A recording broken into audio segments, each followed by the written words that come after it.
ce nouvel épisode de Café Théâtre. Aujourd'hui, nous abordons un sujet brûlant, l'exploitation des hydrocarbures au Sénégal. Nous allons débattre de ses avantages économiques, mais aussi des défis qu'elle se pose sur nos secteurs artisanaux et pour la transition énergétique. Pour nous éclairer, nous avons deux invités de marque. À ma gauche, Monsieur le ministre du Pétrole. Bienvenue, Monsieur le ministre. Merci de m'avoir invité. C'est un plaisir d'être ici pour discuter avec vous de cette question cruciale pour l'avenir de notre pays. Et à ma droite, nous avons Monsieur l'activiste, défenseur de l'environnement et des droits des communautés. Monsieur l'activiste, merci d'avoir accepté notre invitation. Merci à vous. Il est essentiel d'avoir ces discussions, surtout quand les décisions prises impactent directement nos vies et notre avenir. Le ton est donné. Commençons donc ce débat en entrant dans le vif du sujet. La première question que tout le monde se pose, l'exploitation des hydrocarbures garantit-elle une stabilité économique et un développement durable pour le Sénégal? Monsieur le ministre, à vous la parole. Absolument. L'exploitation de nos ressources pétrolières est une opportunité unique pour renforcer notre économie. Elle crée des emplois directs et indirects, génère des revenus pour l'État et permet d'investir dans des infrastructures critiques. Le Sénégal est en train de devenir un acteur majeur dans le secteur des hydrocarbures en Afrique. Et vous, monsieur l'activiste, partagez-vous cet avis? Pas du tout. Certes, les hydrocarbures peuvent créer des richesses en court terme, mais à quel prix? Nous avons vu dans d'autres pays les dégâts causés par une exploitation incontrôlée. Les communautés locales souffrent, l'environnement est dévasté.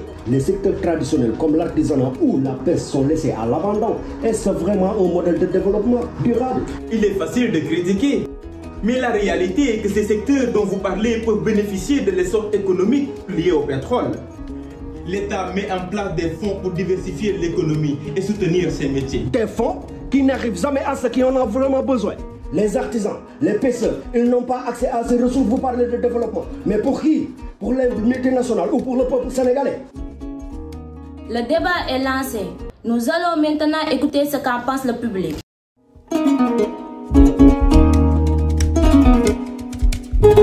Nous avons une question du public. Spectateur 1, à vous la parole. Bonjour à tous. Ma question est pour Monsieur le ministre. Vous parlez beaucoup de création d'emplois. Moi et mes amis, on est toujours sans travail. Comment expliquez-vous cela alors que l'on extrait du pétrole depuis plusieurs années? Cette question est légitime. La création d'emplois prend du temps. Mais je vous assure que le secteur des hydrocarbures génère des opportunités. En plus des emplois directs dans les compagnies pétrolières, des industries sont en train de se développer autour, comme les services de transport, de logistique et bien d'autres. Mais on ne voit pas ces emplois. Passons maintenant à la question du spectateur 2. Je suis artisan depuis plus de 20 ans. Depuis que vous avez commencé à extraire du pétrole, mes affaires vont mal. Personne ne veut de nos produits. Qu'est-ce que vous faites pour aider des gens comme moi? Voilà le vrai problème. Vous parlez de développement, mais vous détruisez nos métiers traditionnels. Et maintenant, vous dites que le GP est la solution. Comment les artisans peuvent-ils accéder à ces fonds quand ils n'ont aucune formation ni support? Le partenariat pour une transition énergétique juste est conçu pour aider la transition vers une économie plus verte. Cela prendra du temps, mais des moyens sont en train d'être mis en place pour soutenir ces petites entreprises. Nous avons maintenant une question claire. Le GP est une solution stable pour la communauté locale. Monsieur l'activiste, à vous la parole.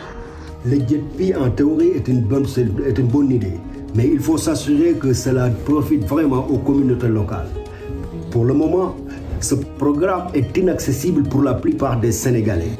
L'État doit faire plus pour rendre ce processus transparent et inclusif. Merci à nos invités pour ce débat passionnant. Il est clair que l'exploitation des hydrocarbures et la transition énergétique soulèvent des questions complexes pour l'avenir de notre pays. Ce débat n'est que le début. Merci à vous, chers spectateurs, pour vos questions pertinentes. C'est ici que nous clôturons cet épisode de Café Théâtre. À bientôt pour un nouveau numéro où nous continuerons à parler des sujets qui comptent pour le Sénégal.